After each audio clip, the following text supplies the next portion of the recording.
Bayangin udah lulus CPNS dan P3K, kerja resign dari kerjaan lama, udah siap-siap mulai kerja, tiba-tiba pengangkatannya ditunda setahun lebih. Ini miris teman-teman. Sekarang ratusan ribu orang yang harusnya udah mulai kerja, malah jadi pengangguran tanpa kepastian. Pemerintah bilang sih ini demi administrasi yang lebih rapi, tapi kenyataannya banyak orang sekarang kehilangan penghasilan tanpa ada solusi. Ini beneran demi reformasi atau sekedar kebijakan yang nggak siap? Coba kita masuk lebih dalam teman-teman.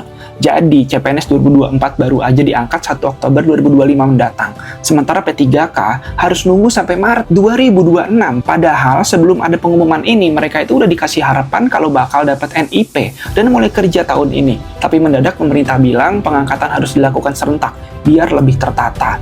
Masalahnya, ini bukan sekedar urusan administrasi belaka teman-teman. Ini menyangkut kehidupan banyak orang. CPNS yang sebelumnya kerja di swasta atau honorer yang udah resign karena aturan emang kayak gitu kan, mereka nggak bisa double job teman-teman. Sekarang realitanya mereka terpaksa menganggur tanpa ada kepastian dan lebih parahnya lagi yang nggak ada kompensasi sama sekali. Mereka disuruh bersabar dan belajar birokrasi dulu. Tapi pertanyaannya, gimana caranya bertahan hidup setahun lebih tanpa penghasilan, sementara cicilan, sewa kos, rumah, dan kebutuhan sehari-hari harus tetap berjalan. Sekarang kita studi banding ke negara lain, kayak Jepang misal. Pengangkatan ASN itu memang dilakukan serentak, tapi itu diumumin sejak awal seleksi. Jadi para peserta ini bisa siap-siap. Sementara di India pun pernah ada keterlambatan pengangkatan ASN cuma 6 bulan aja, dan itu udah bikin demo besar-besaran. Di sini, di Indonesia, penundaan bisa lebih dari setahun dan nggak ada tindakan konkret buat nolongin peserta yang terdampak. Secara hukum, teman-teman, pemerintah memang punya hak buat atur kapan ASN itu diangkat. Karena dalam UU ASN sendiri, jadwal pengangkatan itu dikresi pemerintah. Tapi dari sisi etika, ini kebijakan yang bikin ribuan orang kehilangan pendapatan dan masa depan mereka jadi nggak jelas.